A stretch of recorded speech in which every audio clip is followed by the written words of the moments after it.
Stream podcast. I am Sally, author and founder of Stream Company.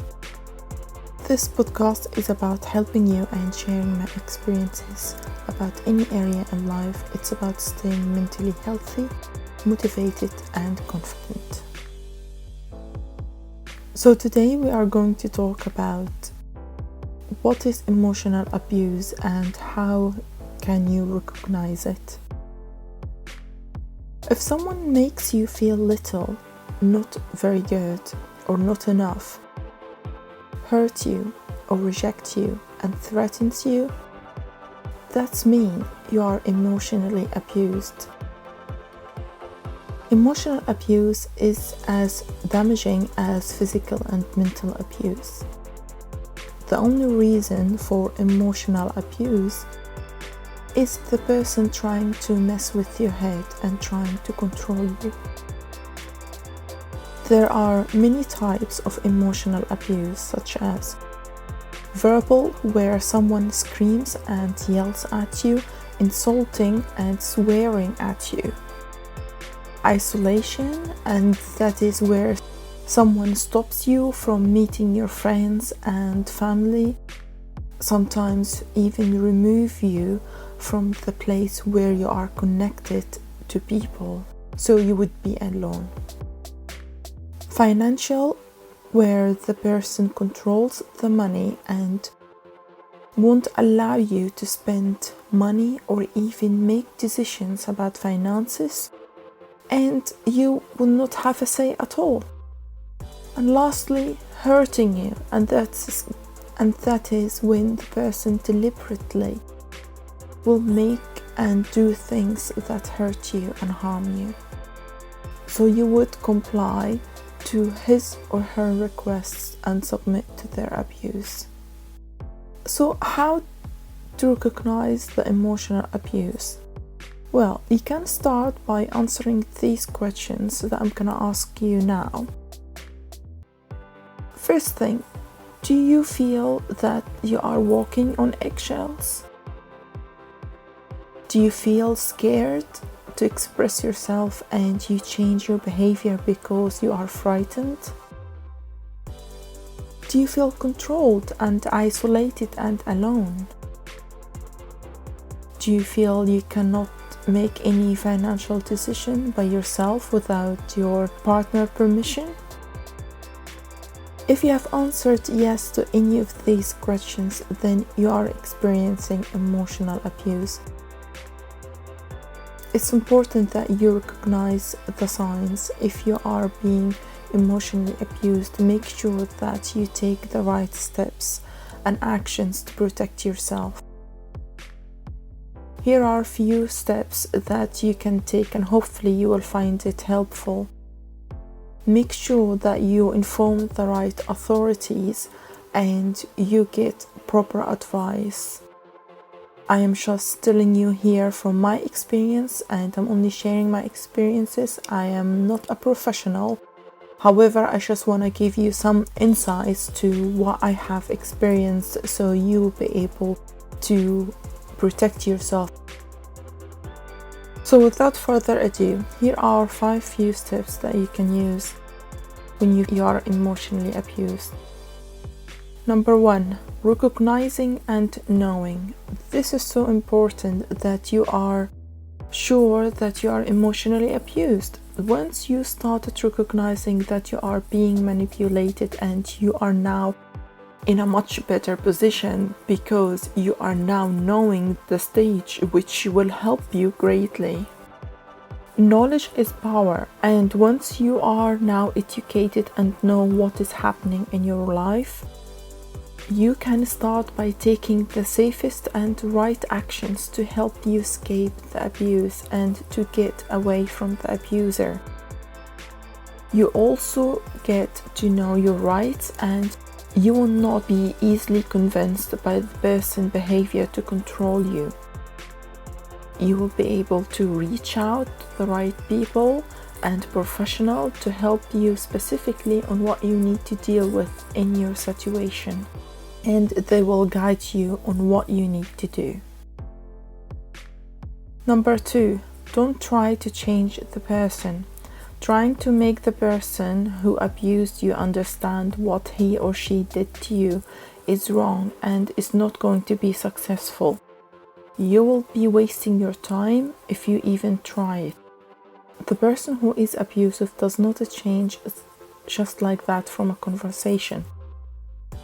Understand that you are only responsible for your own actions and the abuser responsible for theirs.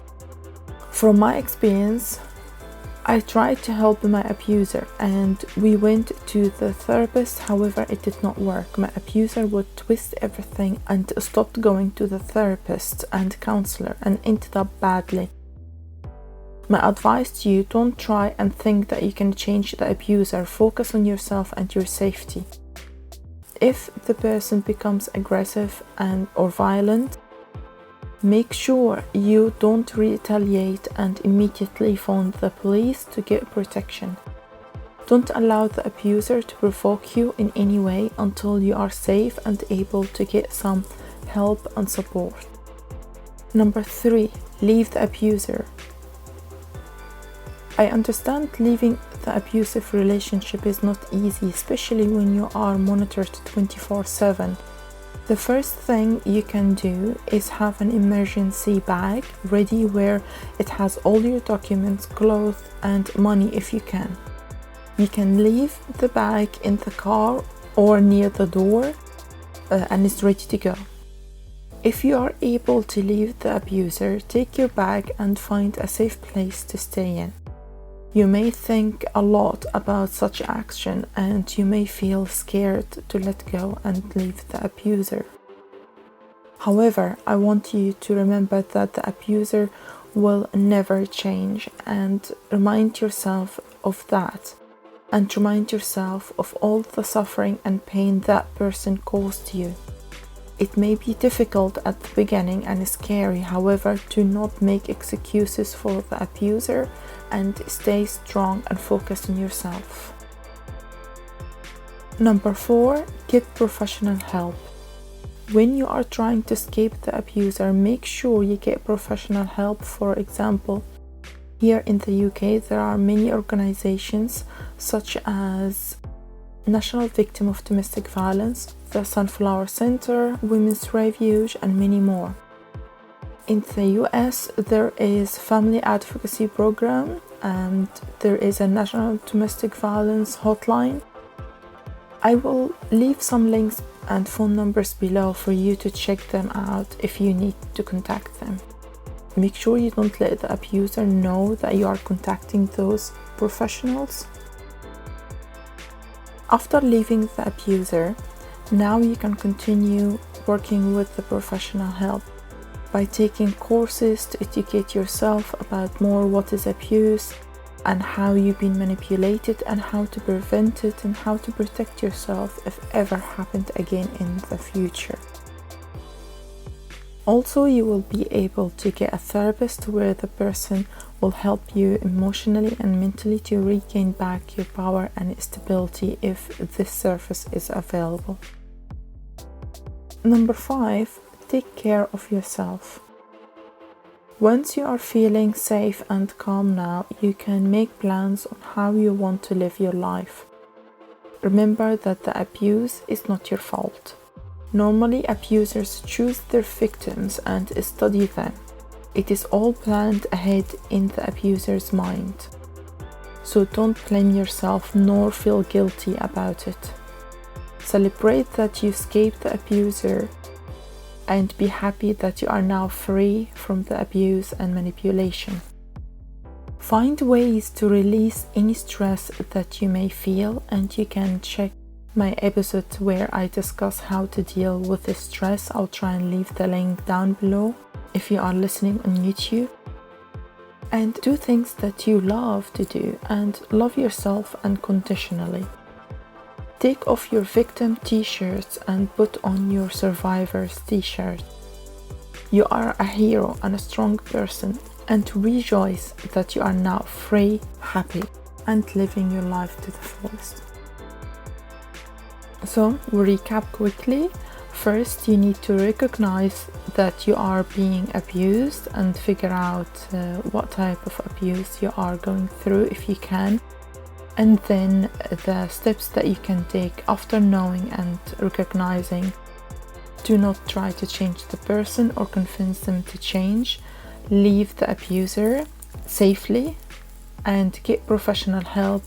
Take care of yourself. And lastly, if the person becomes aggressive, make sure that you phone the police and get the protection that you need. It's important to put your safety and people around you safety first before you do anything, and seek protection as soon as possible. Do not delay it and do not give justification to the abuser. So if you have enjoyed this episode, please let me know, and don't forget to leave a comment below to let me know your thoughts and what is your experiences if you have experienced emotional abuse. Don't forget to subscribe and hit the notification bell, that way you won't miss any of my new episodes. Thank you very much for listening, and see you next time. Take care.